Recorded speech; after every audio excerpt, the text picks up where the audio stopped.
नमस्कार। हर घर पाठशाला में आप सबका स्वागत है।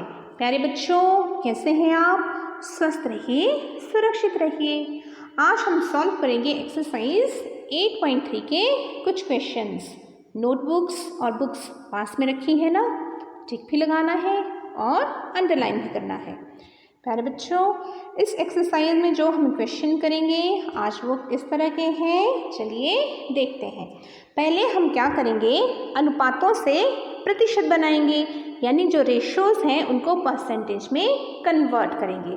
और इसके बाद हमने इंक्रीज परसेंट और डिक्रीज परसेंट कैलकुलेट करना है, यानी किसी भी राशि में जो वृद्धि हुई या कमी हुई उसको प्रतिशत में कैसे कैलकुलेट करेंगे, उस तरह के क्वेश्चन हमने सॉल्व करने हैं। तो पहले प्यारे बच्चों, अनुपातों से प्रतिशत बनाने में जो स्टेप्स हमने फॉलो करने हैं उनको डिस्कस कर लेते हैं। तो पहला स्टेप है राइट रेशो, यानी अनुपात लिखना। जो अनुपात हमें दिया होगा उसको हमने एज इट इज लिखना है। दूसरा स्टेप है हमें कुल भाग निकालने हैं, यानी जो अनुपात में जो भाग दिए हैं उनको प्लस करके हम टोटल पार्ट्स काउंट करेंगे। नेक्स्ट स्टेप में प्रत्येक भाग को हमने भिन्न रूप में लिखना है, यानी फ्रैक्शनल फॉर्म में लिखना है। उससे नेक्स्ट पार्ट में हमने क्या करना है, भिन्न भाग को प्रतिशत में बदलना है।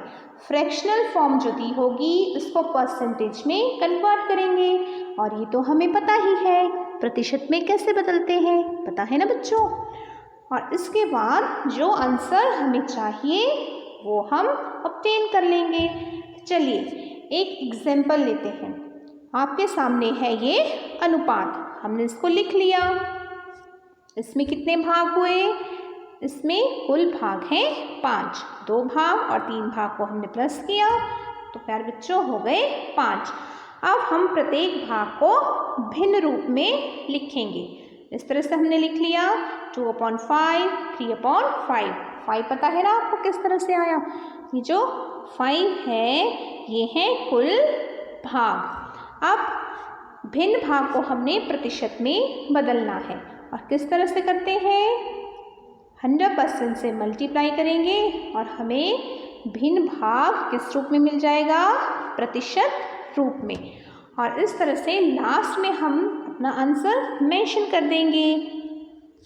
अब देखिए जो दूसरे तरीके से हम क्वेश्चन करेंगे उनमें क्या है प्यारे बच्चों, वहाँ हमने बढ़त या घटत को प्रतिशत रूप में एक्सप्रेस करना है।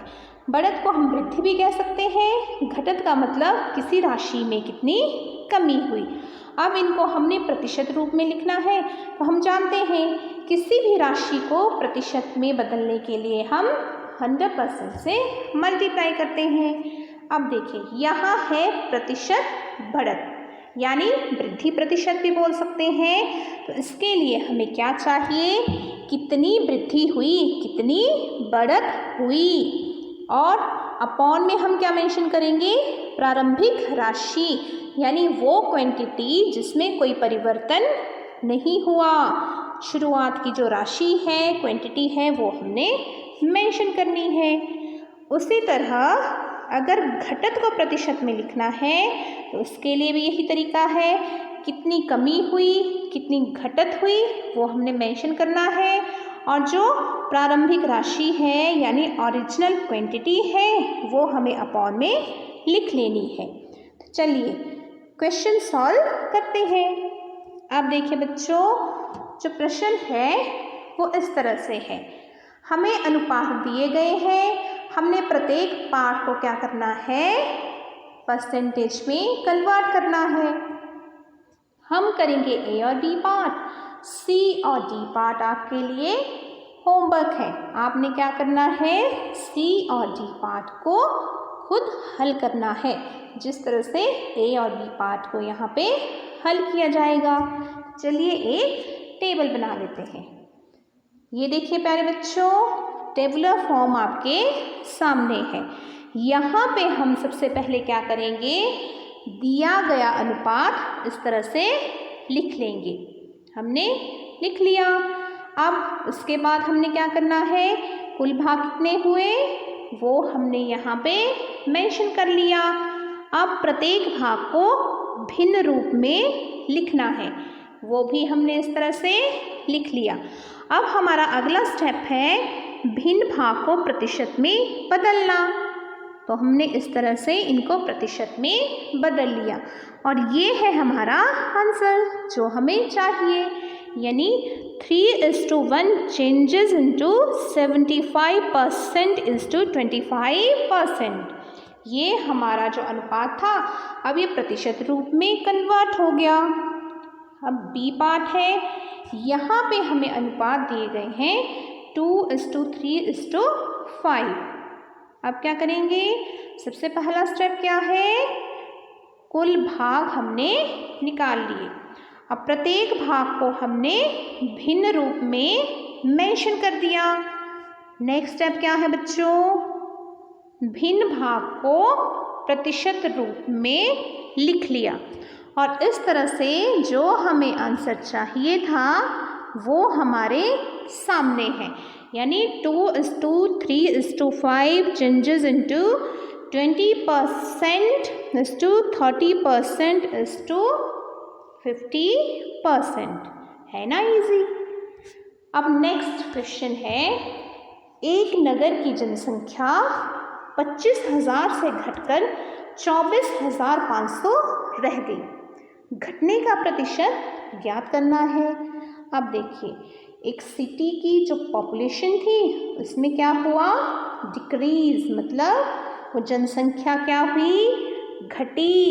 पहले कितनी थी प्यारे बच्चों, पहले थी वो 25,000 और अब कितनी रह गई, अब रह गई 24,500। हमें ज्ञात करना है घटने का प्रतिशत, परसेंटेज डिक्रीज। तो सबसे पहले जो गिवन है इसको लिख लेते हैं। पॉपुलेशन हमने लिख ली, प्रारंभिक जनसंख्या ओरिजिनल पॉपुलेशन 25,000, फिर घट गई पॉपुलेशन और कितनी रह गई 24,500।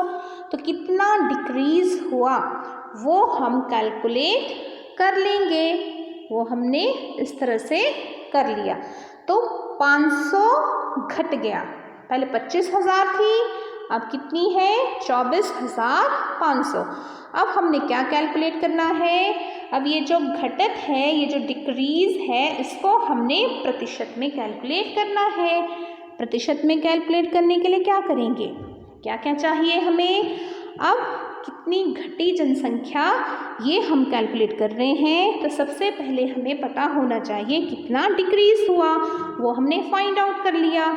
और जो प्रारंभिक जनसंख्या है, जो शुरुआत की जो जनसंख्या है, वो भी हमें पता है। तो इस तरह से इनका यूज़ करके हमने कैलकुलेट कर लेना है। तो जब हमने वैल्यूज़ पुट की और सिंप्लीफाई किया तो प्यारे बच्चों हमारा आंसर आया 2%। तो जनसंख्या का जो घटत प्रतिशत है वो हमें कितना प्राप्त हुआ, 2%। फिर हम इस तरह से लिख लेंगे। नेक्स्ट क्वेश्चन है, अरुण ने एक कार 3,50,000 रुपये में खरीदी। फिर अगले वर्ष क्या हुआ, उसका मूल्य वही रहा क्या, नहीं, उसका मूल्य बढ़ गया। तो हमें इसमें क्या निकालना है, हमें इसमें निकालना है वृद्धि प्रतिशत, कितनी उसके मूल्य में बढ़त हुई, इसको हमें परसेंटेज में फाइंड आउट करना है।